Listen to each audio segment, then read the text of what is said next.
The air in the attic was thick with the scent of old wood and forgotten memories. Aliyah and Amara, identical in looks, but contrasting in personality, stood shoulder to shoulder, sifting through stacks of faded photo albums, antique jewelry, and boxes sealed with brittle tape. They'd promised their mum to clean out the attic after their grandmother's passing, a task they'd been putting off for weeks. "Hey, look at this," Amara called out, holding up a small, unassuming box with the words Ancestry Journey printed on it. The kit looked untouched, tucked away beneath a stack of their grandmother's journals. Aliyah tilted her head, intrigued. A DNA test? Did Grandma ever mention wanting to do one of these? Nope. Looks like she never got around to it, Amara replied, already opening the box. Inside were 2 sealed vials, an instruction sheet, and prepaid envelopes. Aliyah smirked. "Well, maybe we can finish what she started. It could be fun, right? See if there's anything cool in our family history." The twins couldn't have been more different in how they approached things. Amara, the meticulous one, carefully read the instructions, while Aliyah, the risk-taker, already had the swab in her hand. Within minutes, the test was complete, their samples tucked neatly into the mailer. "I wonder if we're part something exotic," Aliyah said, laughing. "Or maybe royalty," Amara added with a playful roll of her eyes. Neither could have imagined how much those swabs would disrupt their lives. 2 weeks later, the email came in. Aliyah checked it first, her face lighting up with curiosity. Amara leaned over her sister's shoulder as they navigated the results. The first page was predictable, and a mix of African and European ancestry, but then there was an alert. "Significant findings, please consult a specialist." "What does that even mean?" Amara asked, her brow furrowed. "I don't know," Aliyah said, staring at the screen. "Let's ask Mum." The twins called for their mother, who had been in the kitchen. When she saw the alert, her smile faded, replaced with quiet concern. "Let's not jump to conclusions," she said, but her voice wavered. "We'll take these results to Dr. Benson tomorrow and get this clarified." The excitement of the discovery shifted into unease. Something about their mum's tone hinted that this was no small matter. The next morning would begin a journey they never could have anticipated. The next morning, the family sat in the waiting room of Dr. Benson's clinic, the sterile smell of disinfectant, mixed with the low hum of chatter from nearby patients. Aliyah tapped her foot impatiently, while Amara scrolled through her phone, trying to distract herself from the tension.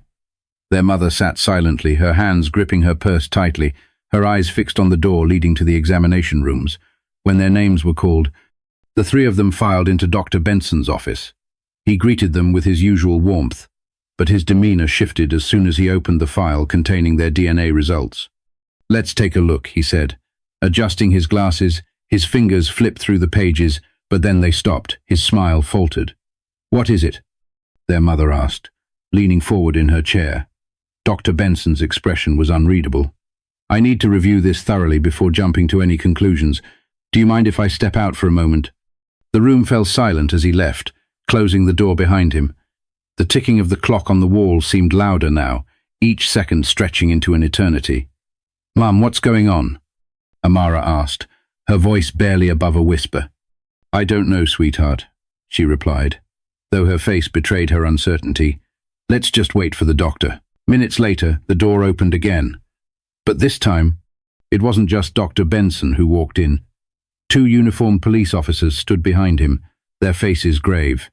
"Aliyah and Amara, we're going to need you to come with us," one of them said.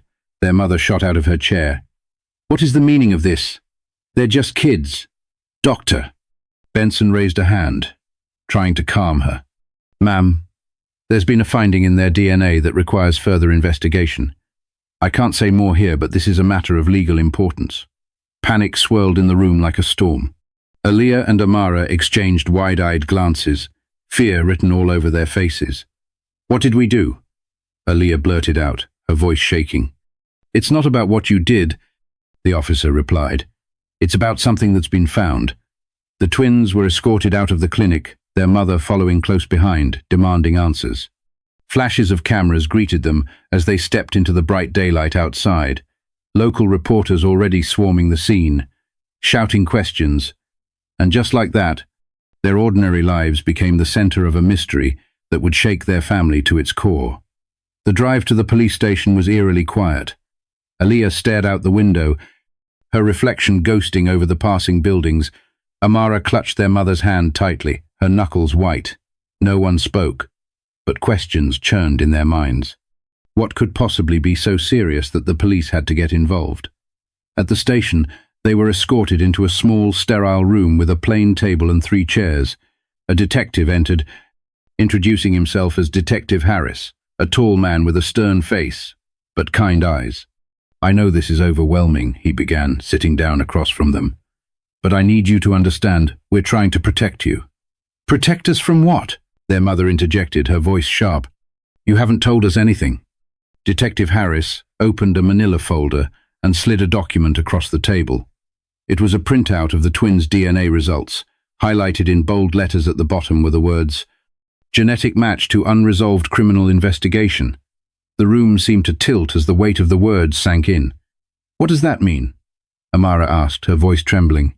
"It means your DNA has matched evidence collected from a crime scene, one connected to a case that's remained unsolved for nearly 16 years.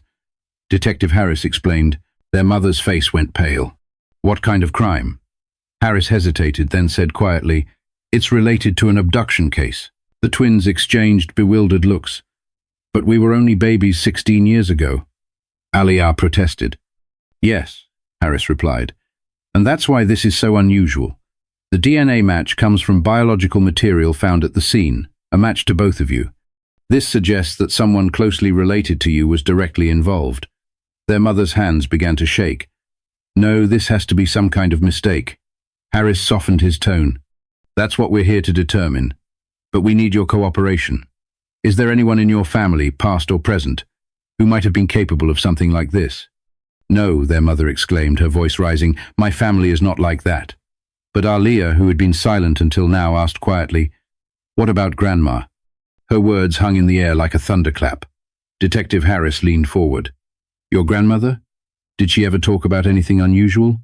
Any secrets?" Their mother shook her head vehemently. But the twins exchanged a look. The journals in the attic. Could they hold the answers? "We found some of her old journals," Amara said hesitantly. "She never let us read them when she was alive. Maybe there's something in there." Harris nodded. "Those journals could be crucial. Can you bring them to us?"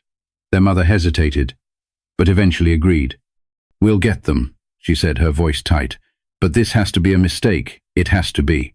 As they left the station, a chilling question loomed over them.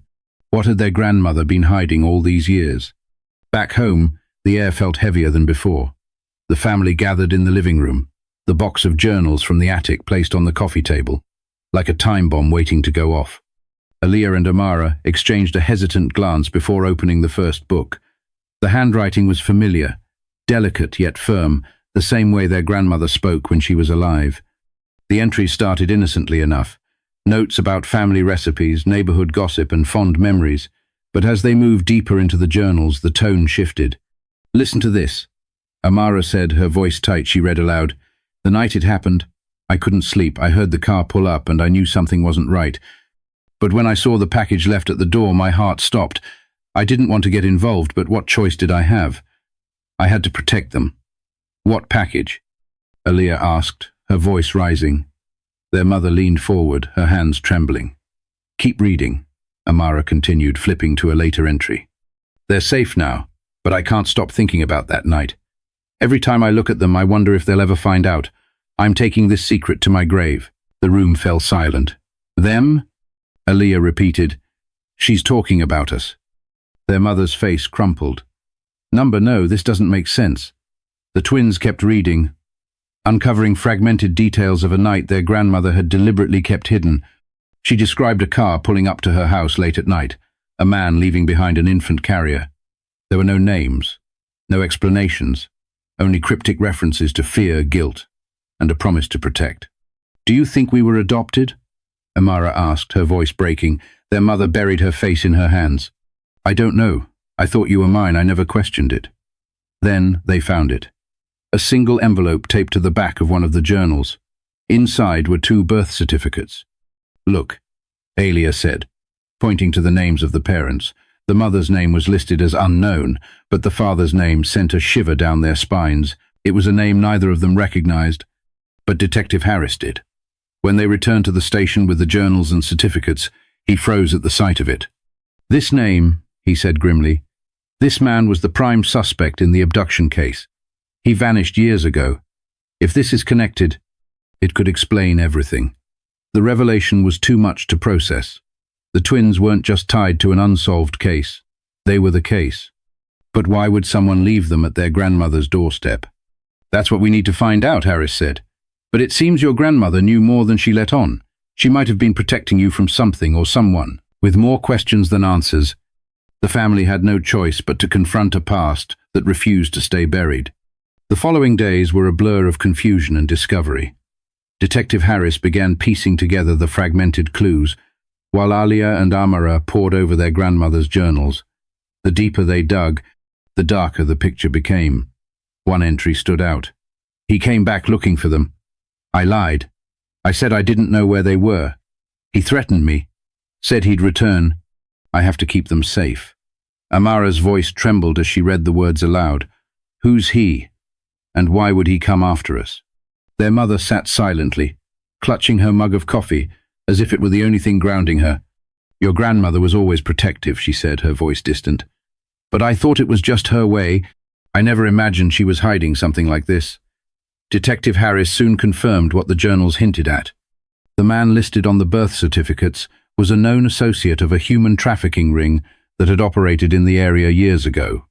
The case had gone cold after his disappearance, but the DNA evidence from the twins had reignited the investigation.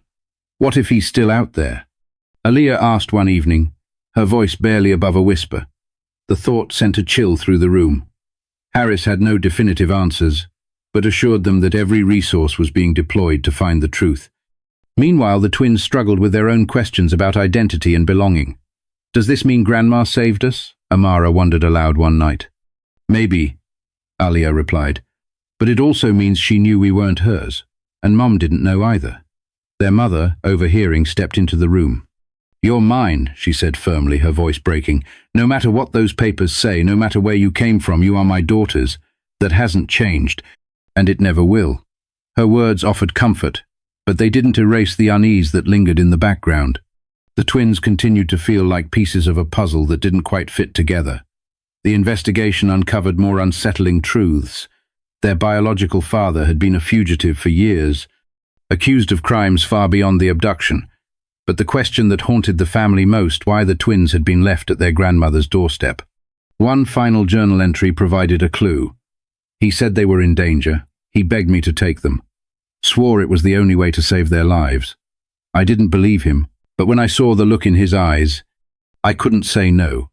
I don't know what he's running from, but I know I'll protect them with everything I have. It was both a revelation and a heartbreak. Their biological father, a man whose crimes made him a monster in the eyes of the world, had also been the one to ensure their safety. The answers brought clarity, but they also left scars. Questions about forgiveness, legacy, and the weight of choices made in desperate circumstances. In the weeks that followed, life slowly began to return to a fragile sense of normalcy. The media frenzy died down, though whispers of the case still lingered in the community. Detective Harris kept the family updated, but the trail of their biological father had gone cold once again. Despite the unanswered questions, Alia and Amara felt a strange sense of closure. Their grandmother had kept them safe at a great personal cost, and their mother's unwavering love had given them the foundation to face these revelations with strength. One evening, as they sat together on the porch, the twins reflected on everything they had learned. "Grandma did what she thought was right," Amara said quietly, staring at the setting sun.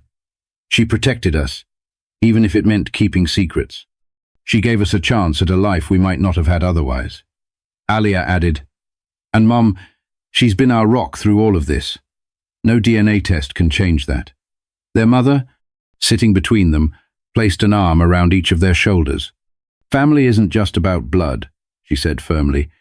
"It's about the people who stand by you, who fight for you, and who love you unconditionally. That's what your grandmother believed, and that's what I believe too." The twins nodded, finding comfort in her words. Though their journey had been filled with shock, fear, and uncertainty, it had also brought them closer as a family. They had faced their past together and come out stronger on the other side. As the sun dipped below the horizon, their mother spoke again. Remember this. No matter where you come from, it's the choices you make that define who you are. Never let anyone else decide that for you. The twins smiled, feeling a newfound sense of identity and purpose. Their story wasn't just one of mystery and fear, it was one of resilience, love, and the power of family to overcome even the darkest truths. If you've ever faced challenges that made you question who you are, remember that your strength lies in the love and support of those around you. Share this story with someone who might need it. And don't forget to subscribe for more stories that inspire and connect us all.